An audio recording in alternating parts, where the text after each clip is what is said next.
Welcome to the Open Door. Jim Hanink here with fellow panelists Mario Ramos-Reyes and Christopher Zehnder. Today, we discuss philosophy, the family, and politics. Our special guest is Mark Spencer. He's an associate professor at the University of St. Thomas, Minnesota. He and his wife, Susanna, are the parents of 4 children. He writes on the nature of the human person, beauty, and natural theology.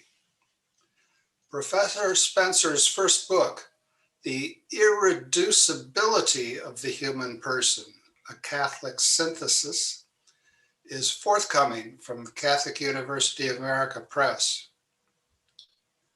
We begin in prayer. Come, Holy Spirit, fill the hearts of your faithful and enkindle in them the fire of your love. Send forth your Spirit, and they shall be created, and you shall renew the face of the earth. Let us pray. O God, who has taught the hearts of the faithful by the light of the Holy Spirit, grant that by the gift of the same Spirit, we may be always truly wise and ever rejoice in his consolation. Through Christ our Lord. Amen. Amen.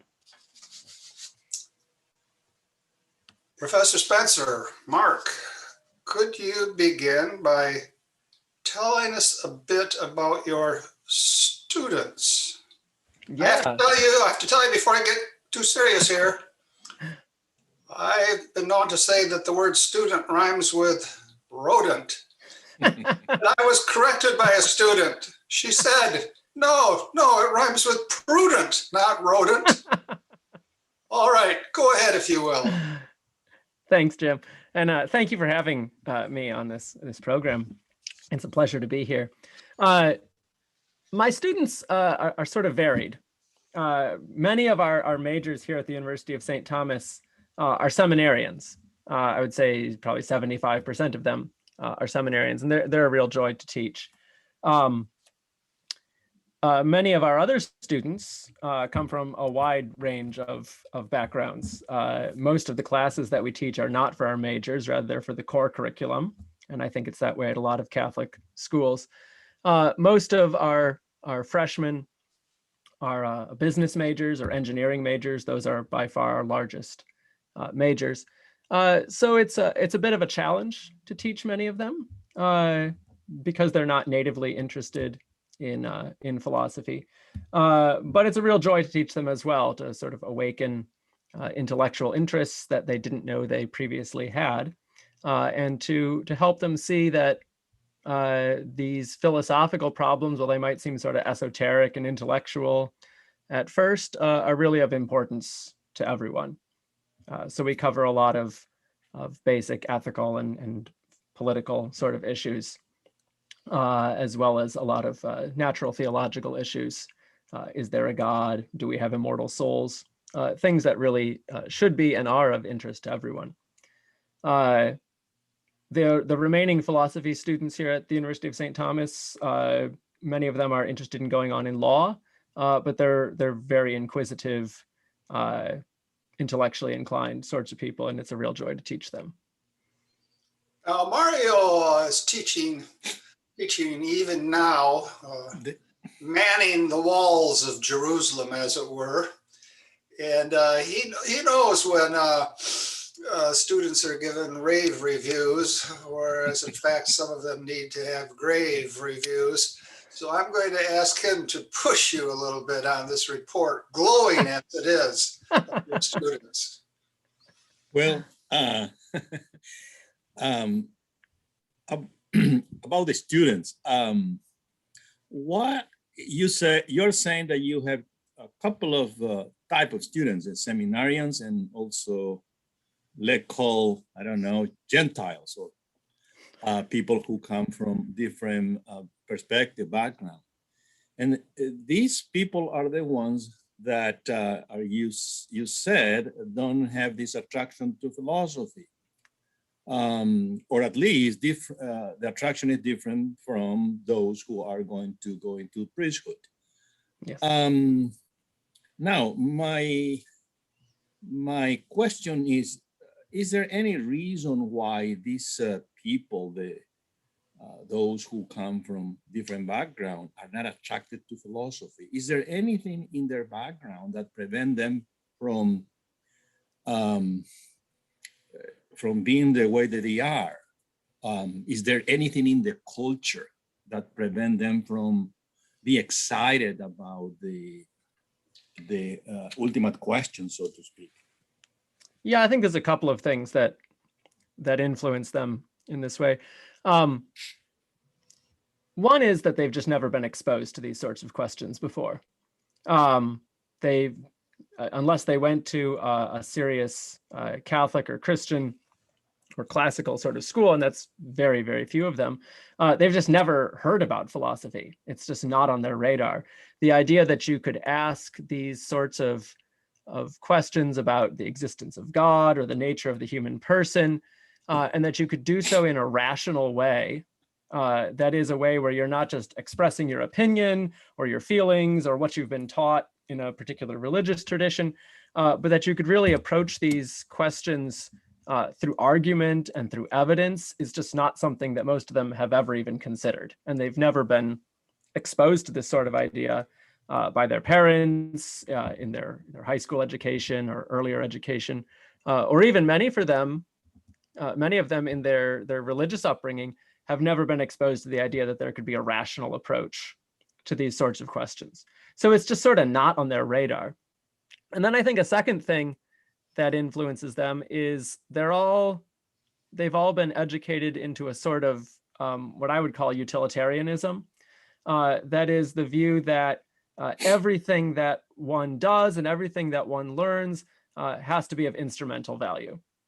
That we really shouldn't be sort of wasting our time, so to speak, thinking about deep intellectual questions for their own sake. They're interested in, what can I do with this? What, either pleasurable or profitable experiences is this going to give me?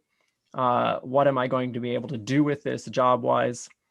And the idea that we should sort of take a break from that approach and think about important questions for their own sake is just not something they've ever considered, and they sort of have a predisposition not to do that. So a lot of what I try to do is break down that mindset and introduce them to the idea that there might be questions worth talking about for their own sake. Now, Christopher Zehnder has written books for the very sorts of students that you say might just have heard of these issues before.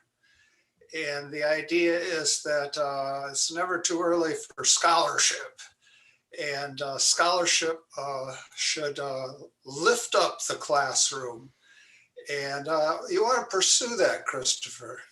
Yeah, it's interesting that you talk about not being exposed to these things, because I was raised a Protestant, and the basic sense of the Protestant group to which I belong was that philosophy is somehow a dangerous thing, something to be avoided for spiritual reasons. But also that same culture that you talked about, utilitarianism, was influential. Why would you go and study philosophy? What kind of money can you make studying philosophy?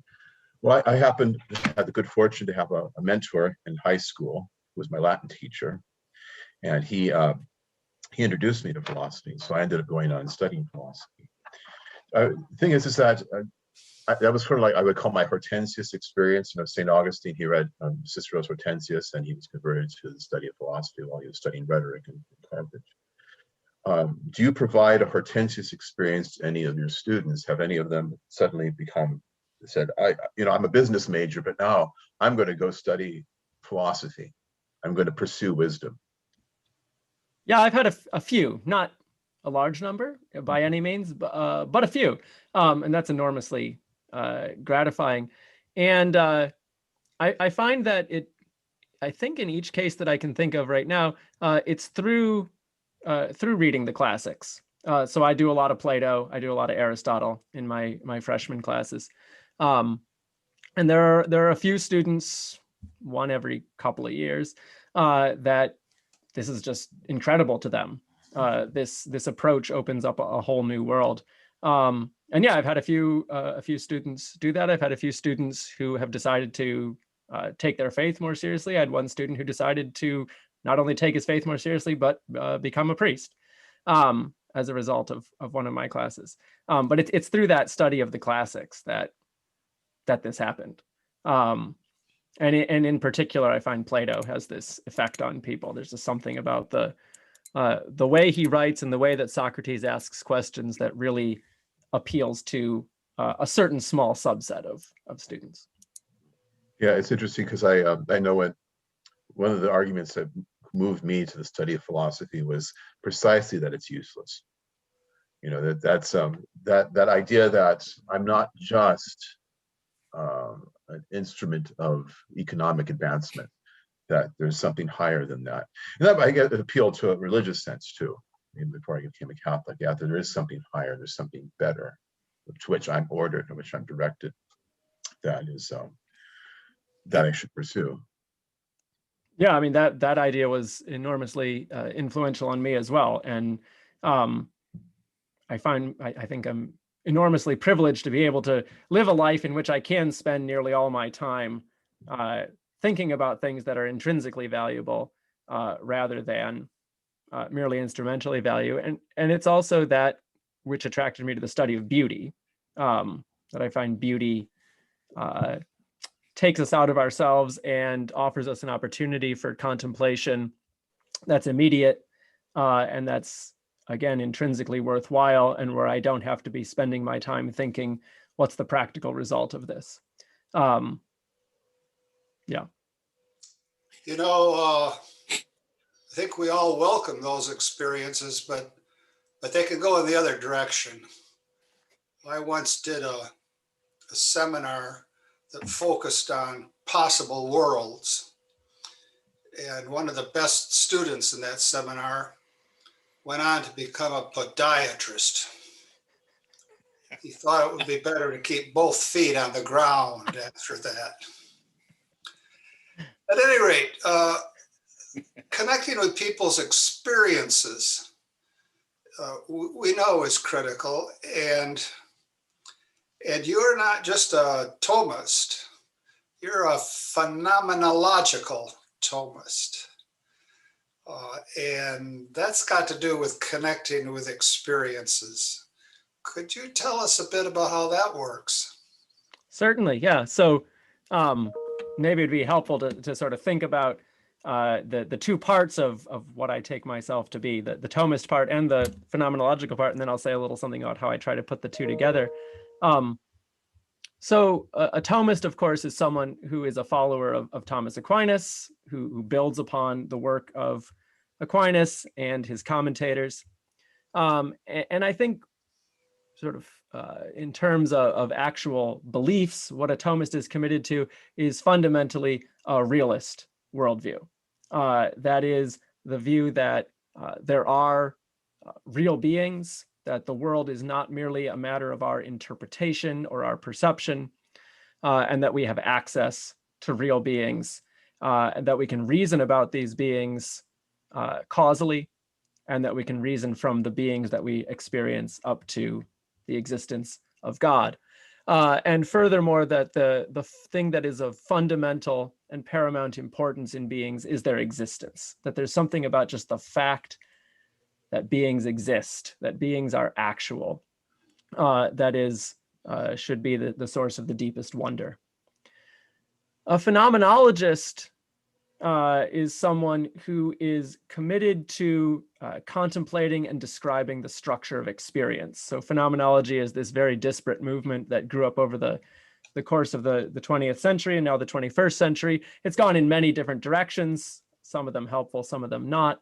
But as a whole, it has this commitment to wanting to describe very precisely how we experience the world and how the world shows up in our experience. This connects, I think, to what we were just talking about, this idea that we should engage in philosophy for its own sake and not merely for its instrumental value. I find that by studying the phenomenologists and that by doing phenomenology, every action I perform, everything that appears to me becomes a source of wonder, becomes something that can be contemplated. Phenomenologists spend their time describing oftentimes very basic experiences. What's a sensory experience like? What's a perceptual experience like? What is it like to move from sensation to intellectual thinking? So spending time very carefully and precisely describing all the contours and relations within our experience. And I personally find these two approaches to philosophy very congenial with each other. Each introduces us to a different crucial aspect of doing philosophy. So in the way that I do philosophy, I start with phenomenology. I start by trying to understand, how does the world show up for me? How do I experience things that are given to me in the world? And then I use that data, so to speak, as evidence to then reason about what sorts of beings actually exist. So a lot of my work has been on the nature of the human person. And what I do in my work is I start with how the phenomenologists describe our experience, and then I turn to how the Thomists reason from what is given in experience to an account of what our fundamental nature is. So we start with how do I appear? How do I show up in my own experience? And then I ask, what must I be fundamentally so that I can appear that way? And in this way, I put together both the world as it actually shows up and the world as it fundamentally is.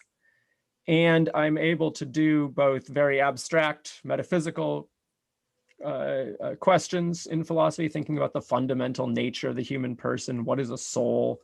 What is the relation between soul and matter? But then through phenomenology, I'm able to connect it back to my concrete, everyday, normal life and see how the things that Thomas and the Thomists are describing, often in very abstract terms, shows up in my actual life and makes a difference in my actual experience. So where does Marcel Proust fit in? Marcel Proust.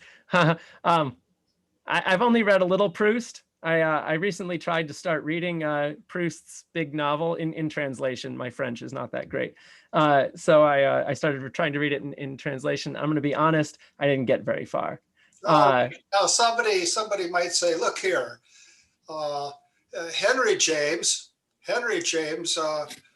should have been a philosopher, and William James, he should have been a novelist.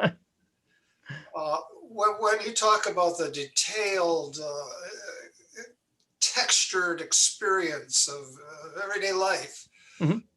Why not assign some novels to students?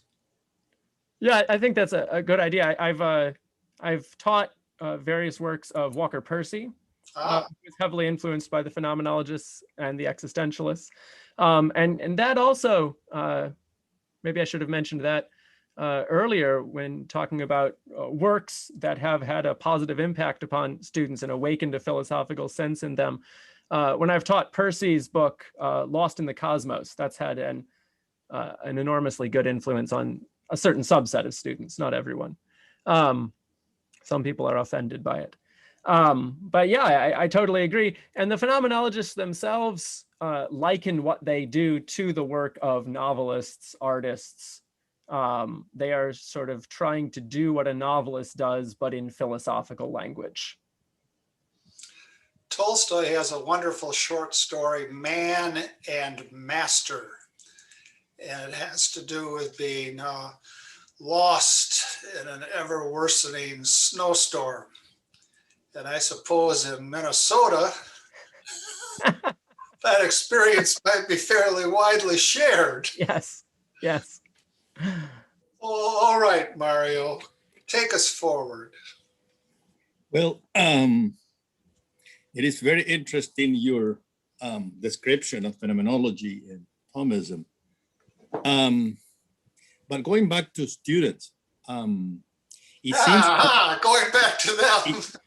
It seems to me that the question to raise their interest is making them look at their own experiences.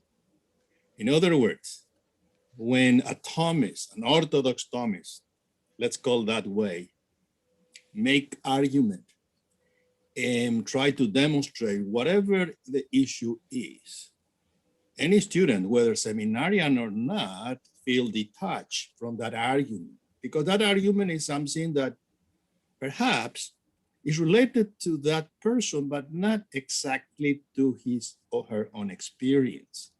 So we need a different way of making him that argument is something that he can see in his own eye. So the best way to do that, I think, and I found over the years, is let the student read novels. Because novels are biographies to some extent of some people. And when you relate to that character, then you can discuss whatever is happening to that character, whether it's Camus or any other great writer. Now, so if that then is the case, philosophy has been taught for years, and I was part of that, even though one of my teachers was a phenomenologist and was criticized for those Thomists. The question is about how to approach, but approach not in the theoretical sense, because otherwise we will say, well, that's, again, as an account of phenomenological method, it's still abstract. Rather, beginning with somebody's own experience, the student who has a name and live in a concrete city and so on. So if that is the case, philosophy move everyone, cannot not move everyone because it's part of the human experience. And now, concluding this rant, if you will, what Jim said about you, or I think you said about utilitarianism. Even if we want to explain utilitarianism is very attractive when you start from human experience. And I have an experience this week writing an essay on John Stuart Mill and freedom. How freedom is really something that is part of the human experience. And I put some example. And at the end, there was huge discussion about what? Happiness, which is in Benham and so on. So my point is that, do you think then, and I think you believe that the question of teaching philosophy is a question of method? Yeah. I mean, I totally agree with everything you just said. There has to be that connection to the student's actual life, right? I mean, the things that we're talking about in philosophy, of course, they can get very abstract, but they are things that are intimately connected with everyday life, right? We're all bodies and souls. We all experience real things. We all have a longing that can only be fulfilled by God.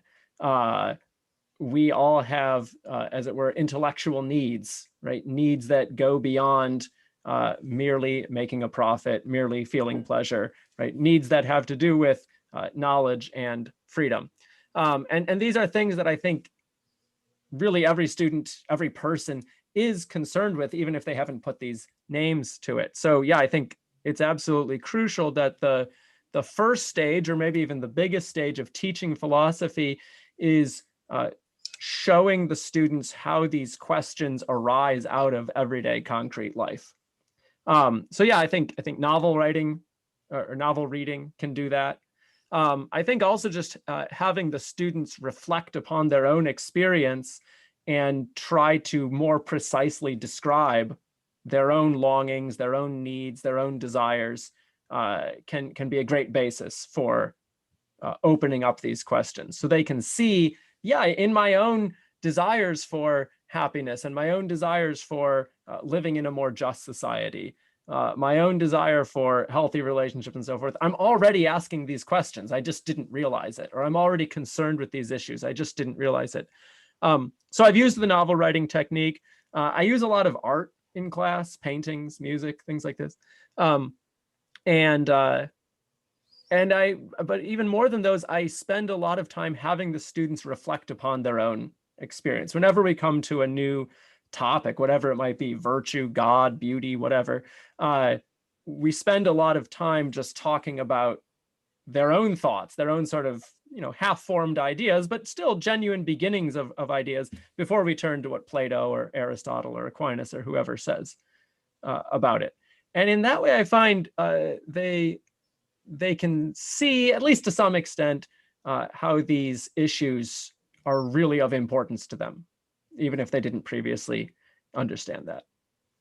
I think Christopher, who for some time lived in California and experienced the beauty of this state, and then inexplicably moved to Ohio, will want to pursue this notion of beauty, sought and lost. Oh, well, I don't know if I'm going to pursue that question. I have a follow-up on the very good question. What a beautiful opportunity, and he waves it off. Go for it. Yeah, somehow I wanted to avoid a place with drought and fires. Yeah, we've visited California on vacations, and it is very nice beautiful. Place to visit. It's nice to visit. Christopher didn't want to live there. Yeah, we don't want to live there either. If you go to Bakersfield, it's not so beautiful. But anyhow, I'm curious about this whole question of experience, because I think there was a corruption of Thomism where one simply relied on books. You see that in the 17th century, right? At least that's what it's criticized for. The corruption of scholasticism as a whole. But it's essential, as you know, to St. Thomas that all knowledge begins with sense experience, which is essentially saying all knowledge begins with experience. However, I think this is implied in what you're saying, especially when you're talking about novel writing. It's not merely my experience, it's the experience of everyone. So Aristotle asked the question, how do men speak? What do men say about this, right? And there's another thing I'm curious if you delve into this. I've thought a lot that tradition is of so immense importance because it's really the common experience of mankind. G.K. Chesterton talks about that, the democracy of the ages, right? And so history is of immense importance here, I would think, that the student gets beyond his own narrow experience. And really, our experience in the modern world is extremely narrow, where most students don't understand that there have been other ages, that people thought differently, that people lived differently.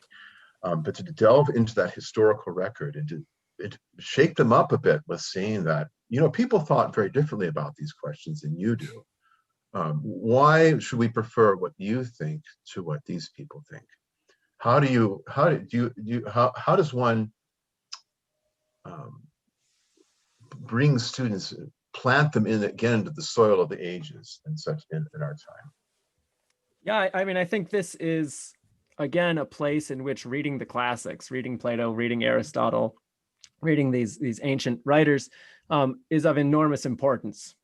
So when I start off my first freshman class, the philosophy class they all have to start with at St. Thomas, at the University of St. Thomas, I say precisely what you just said. That is that by reading these older writers, right, these dead white males, we can be initiated into a worldview very different from our own, but also one that's had an enormous impact on our own. Mm-hmm.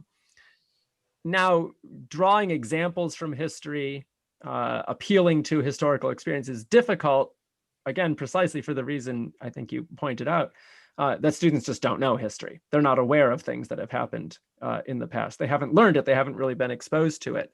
So I see myself as giving them a little taste of that, opening up at least the windows so that they can see that through reading someone like Plato or Aristotle, that there are different ways of thinking about, say, justice or beauty or about immortal life and God than the ways that they've habitually come to think about these things.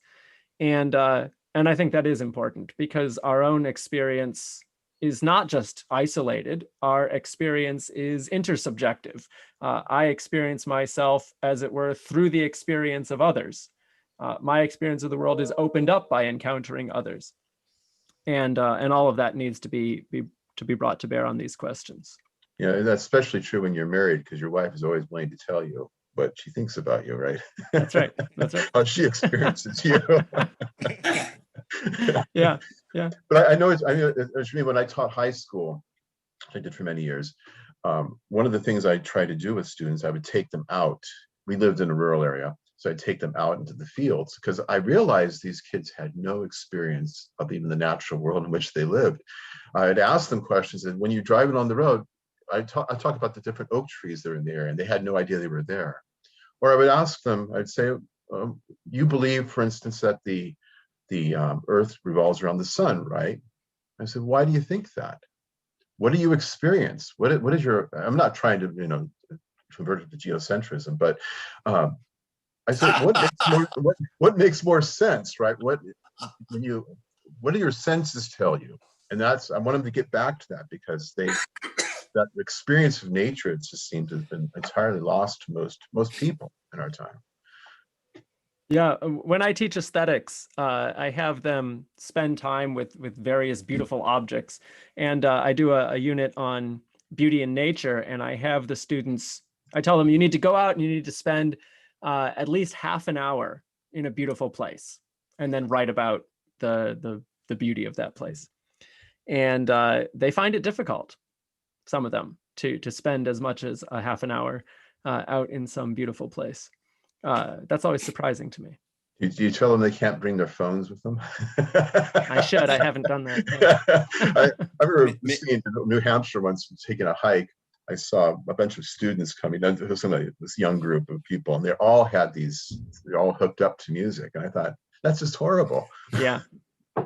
May I interject with a question? You said, Spencer, at one point, something that caught my attention, even though I didn't say much about that. You said, well, Thomism is what it is because in some ways it's reality and it's not subject to interpretation. Now, having said that, phenomenology interpret how we experience reality. I'm coming from a different world where the issue in philosophy has been forever, whether or not Latin American has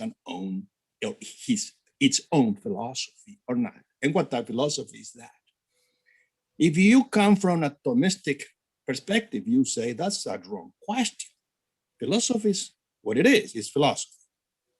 Phenomenology would say, no, there should be a philosophy interpreted from the perspective of the horizon of that particular philosopher who comes from Argentina. So the Thomist there is a different type of Thomist, or at least has a different flavor. So much so that the whole debate for centuries, not centuries, but 100 years, has been precisely what type of philosophy is that one that we call Latin American philosophy. So you can have people from both sides, you can have people accuse one another of Eurocentrism and whatever the case. Now, my question is, to what extent culture, the circumstances from which one raises the question, gives some flavor or interpretation or hermeneutic to that particular experience? Yeah, I think that the culture, the tradition, and lots of other background factors out of which we think have an enormous influence on how reality shows up for us. So I think what the Thomist needs to be committed to is that there are real beings and that we have access to them. But I don't think the Thomist should say we just sort of naively know beings automatically, directly, as they actually are. We've got to do some work of inquiry in order to get at a full account of the reality of some being. Right? Getting to reality is hard. And I think that getting to the reality of beings is facilitated by any genuine cultural outlook. So there are aspects of being, real features of beings that are discovered by certain cultures. I think the Greeks discovered certain features of reality that no other culture had discovered. But I think the same thing can be said, for example, of lots of other cultures. So in my aesthetics class, for example, and in my own aesthetic work, I do a bit of work with Japanese aesthetics. I think there are features of reality that the Japanese philosophers got at. There are aspects of reality that German philosophers have gotten at.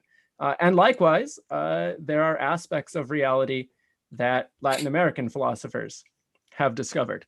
A sort of total picture of reality requires that we draw upon all of these interpretive stances towards reality, recognizing that certain features of reality can only be gotten at through those cultural lenses. I'm not a Latin American person, I'm not a Japanese person, but I can learn from those cultures and the genuine features of reality that they've discovered, and I can try to synthesize those together in my own account of reality, and thereby build up a fuller and more complete picture of what's really there to be discovered. So I mean, I have a sort of long-term project, for example, on beauty, in which I want to draw on lots of different cultural accounts of beauty and see, can we synthesize these together and give a more complete account of the actual beautiful beings that there are out there in reality. Gentlemen, we have some loose threads in our discussion, more than one, and I'd like to try to bring them together in a knot. When I was a lad, not so many years ago, no one ever suggested that I go and put myself in a beautiful place and then write about it. I was told rather that when I was lonely and blue, I should go downtown and buy some stuff. And I wish I'd been told to go and appreciate that which is beautiful. And we've been talking about history and the importance of history. And there's a connection here. We have Dostoyevsky, the novelist, who was deeply immersed in the history of his time. And as was the case with other students, now and then he had a call, and the call led him to Siberia. In Latin America, you don't go to Siberia, but you might go to un cárcel. Y es lo mismo aquí en los Estados Unidos. But Dostoyevsky went on, in reflecting on his experience, to have a character that was presenting his own views at one point in a book called The Idiot, to which we can all relate, that beauty will save the world. And fast forward in Russia, which is never taking us that much forward, even if you go forward by a century, we have Solzhenitsyn saying that so many lies have been told, it's really hard to talk about the truth. And it's not so, though, he says, with beauty. Beauty speaks in a way that is very hard to distort. And you've mentioned, Mark, on a number of occasions already, in barely 40 minutes, beauty. What sort of salvific role does beauty play? What's our soteriology of beauty?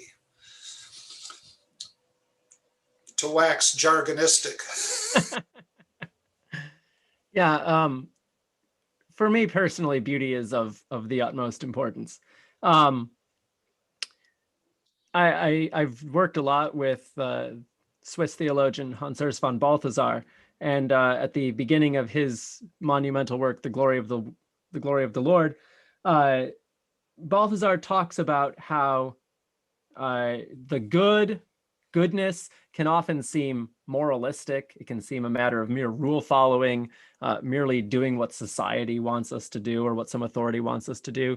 Truth can be debased into, as you said, Solzhenitsyn says, lies, propaganda, jargon. It can become dry, bare argument. But when we see the beauty of genuine truth or the beauty of genuine goodness, there's a sort of immediacy to it. When you see a beautiful, good action, say a beautiful act of generosity or a beautiful act of courage, you can immediately see why it's worth imitating. You can immediately see why you want to be that way. It directly shows itself to you with an attractiveness that is much deeper. It hits you as a whole person on a much deeper level than any argument or any mere concept or proposition could do. And likewise, when you see the beauty of the truth, when you see that some account of reality shines forth with splendor, that it directs our attention to genuine features of real beings, again, there's an attractiveness there that's inescapable. So I think that recovering a sense or gaining a sense of the beauty of the truth, wherever it's to be found, the beauty of goodness, wherever that's to be found, is absolutely crucial if we're going to save the world, both in the sense of like make the world a better place, improve our political condition, improve our social condition, and also in a personal or religious sense. I think it's absolutely crucial that we come to see the beauty of, for example, Christ and the Christian message. Without that, there's something lacking. Without seeing the beauty of these things, it fails to touch us at the deepest level and really convert us and bring us as whole persons into that way of life. So I think beauty is of absolute importance, not only on the personal level, but on the social level, at all levels of human life. And without a genuine sense of beauty, there's so much that's lacking.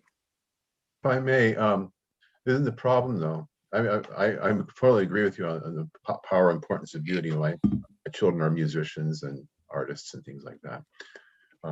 I've dabbled in some literature myself, but there's also the corruption, right? There's a corruption of, right? I think of Falstaff and Henry IV, Shakespeare's Henry IV, who can't understand the nobility of certain actions, right? It's beyond his comprehension. And the human taste, the human sensibility can be so corrupted, right? That what is actually beautiful and good can actually seem to some to be ugly and bad. I mean, how does one push through that when you have a culture, for instance, which emphasizes so much which is perverse even? And you have young people who are inculcated with that culture. How does one move? How does beauty then work? Yeah, I find this is a fascinating problem and a genuine opportunity for breaking through to people. It's a fascinating problem because on the one hand, beauty can strike us with this deep immediacy. It can appeal to us as whole persons. It awakens our senses, our intellect, our feelings, our will, and sort of calls out to us, calls for a response. And yet even this, what I take to be most fundamental feature of real being, can be corrupted, right? It too can be turned into mere marketing, mere propaganda. It can also be debased in things like pornography and so forth. And so there's a sort of ineradicable evil latent in the world that we encounter even in the realm of beauty. And this is of enormous interest and a great problem that needs to be solved in some way. But I think it's also a real opportunity.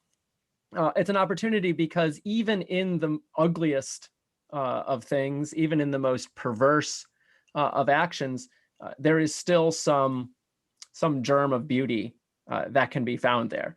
Beauty cannot be wholly eradicated from our lives, and people want to be appealed to by beauty, even if it's in a perverse or debased form. And so helping students, helping people at large, see that germ of beauty, that kernel of beauty that's there, even in terrible things, and latch onto that and help them to make something of that, to draw something further out of that, and learn to set the other stuff aside, the ugly, the perverse stuff aside, I think is a genuine opportunity. I think here of Plato again. Plato talks about how we need to engage in this ascent to true beauty. We need to raise our souls up to see true beauty. But we start with the senses. And we start not with lofty scenes in nature or beautiful artworks or anything like that. No, we start with sexual attraction to a beautiful other person. And there we have something that is extremely easily debased, can easily turn ugly. And yet Plato sees there this germ of true beauty, of the loftiest thing. So helping students see that and work their way out of whatever ugly morass they've found themselves in, I think is a real opportunity that needs to be taken advantage of. So doing for students what Plato tried to do for Alcibiades. Yes. Yes. May I say something about the implication of your very excellent account? It seems to me, correct me if I'm wrong, that you are proposing, I would use the word indictment, of a way of knowing reality, because we have been too Westerner and we trust too much on reason rather than on, let's say, affection, senses, and so on. So it seems that you are on the tradition of the East.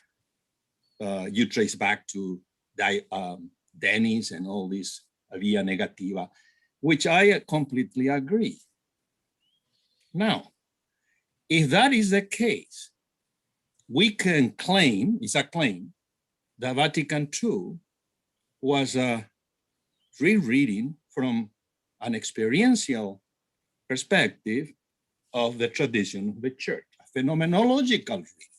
There is a book written about that. Now, according to critics, that reading have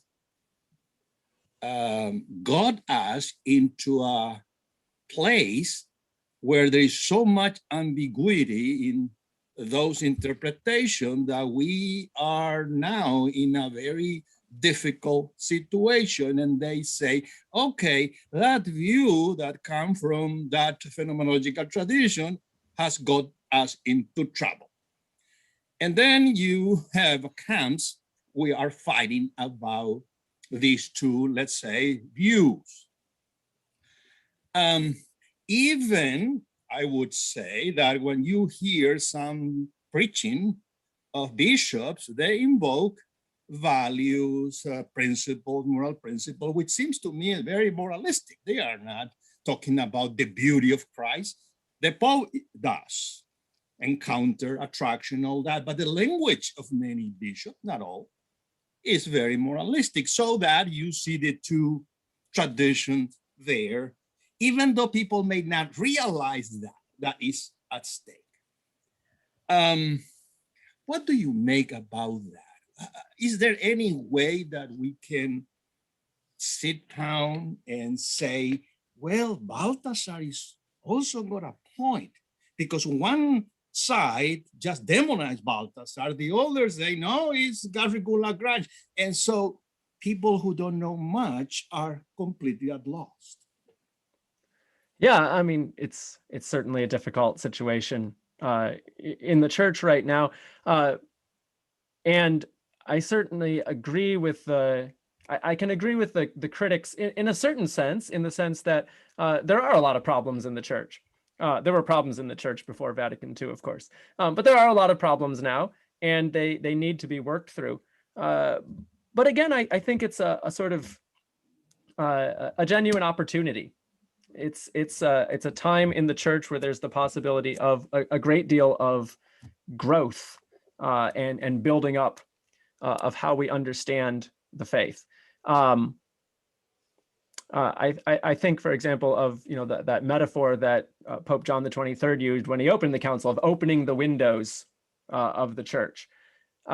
We have the opportunity, even in the midst of current moral crises and moral problems, of really getting to understand, for example, the human person in a much deeper way. And what needs to be done is, again, I think education. That is, exposing people to the new truths, that have been discovered.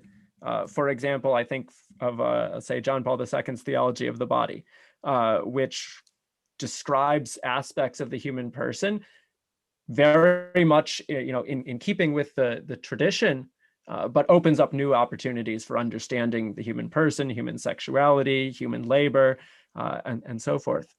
So the solution is greater conversation, greater exposure, helping people see these new opportunities for understanding.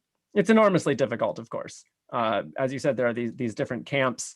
I have very good friends on both extremes of these camps, and it's really hard to talk to these people and to get them to approach these ideas with an open mind.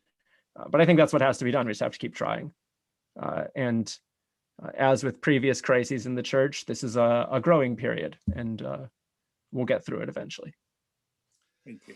Professor Spencer, you've been utterly realistic with regard to the potential corruption in the transcendentals. Truth can be corrupted, goodness, beauty. What about politics? That can be corrupted too. Opportunity here for growth? Or are we coming to the bitter end? What do you think? I guess probably it's become clear through my answers. I'm a fairly optimistic person about things. No, I think there's a lot of room Check for. in later in the day. We'll check in later in the day. Go ahead. Yeah, no, I think that there's currently enormous potential for growth in very positive directions. People want something new. People are open to new ideas in politics, both good ideas and bad ideas, but in a way that I've never seen. I mean, I'm not that old, but I've never seen this sort of thing at any point in my life. And speaking with parents and grandparents, they haven't seen this sort of openness people have to new possibilities. There's the idea that the things we've been trying are not working, and maybe it's time to try something new, try new combinations of ideas. And so I think this is a very exciting time politically in our country and in the world. Of course, it can all go very badly too, but there's the possibility, at least. What about what the Wobblies used to tell us? One big union, one big strike. No, there's a more constructive way forward. And I think you, as well as I, know that the more constructive way forward is the American Solidarity Party. In 500 words or less, tell us why you've joined, why you're an advocate. Yeah, why you've paid dues. I've paid up. Yep, and my wife is the co-chair for our state party, and whoa. So yeah, we're full on board. I first became aware of the party back in 2016. I voted. I'll say it publicly. I voted at that time for the ASP candidate, but I didn't join at that time. I don't remember why. But more within the last year, both my wife and I felt called to devote ourselves a little more in a more committed way to this party. We're attracted by a number of things. First, the way in which this party seeks to express Catholic social teaching in all areas in the public sphere, right, in actual politics. And we're attracted also there, I suppose it's an attraction both to Catholic social teaching itself and then to the way it's expressed in the Solidarity Party, the way in which it is trying something new. It's not just sticking in the old left-right, liberal-conservative dichotomy. It sees that there's a possibility of having a coherent and full political worldview and political expression in the United States that cuts across those divides, that draws aspects of each, because each of those camps has discovered something genuinely helpful and true about how we ought to live our political lives. And then finally, just the idea of solidarity, this idea that human beings primarily exist to help one another. Human beings primarily exist to enter into community, to pursue common goods. These things are just sort of in keeping with my philosophical worldview and the conclusions I've come to through my own philosophical research. And I realized I want to have a political outlet, a political expression that fits with what I believe philosophically. And that just wasn't the case in the two major parties. And so for sort of personal logical coherence, this seemed like the best option. We're just about at the end of our hour, and we'll have to get you back to talk about politics a lot more. We began with students, and students are often urged to be careful about what they put on Facebook. And you laugh, Professor Spencer, laugh. But in recent posts, you've been somewhat personal on Facebook. And so I have to ask you a final question. Why did you, tell us the truth, resume cross-country skiing after 20 years? And tell us the truth, is there a link between your doing so and your concoction of the perfect martini? They happened on the same day, so that's one connection. Whoa! A Humean analysis, please, a Humean analysis. So I went cross-country skiing for the first time since I was in high school because my wife has been after me for a while to do it. I'm not a very athletically inclined person at all. And so I was a little nervous about doing it, but I finally said, sure, I'll go cross-country skiing with you because she really enjoys it. And so I went and I had a great time. And now the snow has all melted, so we can't go again. Maybe it'll snow more this next month. The connection to the perfect martini, which I did recently make, or at least it's the best martini I've ever had. Experience. It happened. Yeah, right. It happened on the same day. My wife and I were doing various things to celebrate Valentine's Day.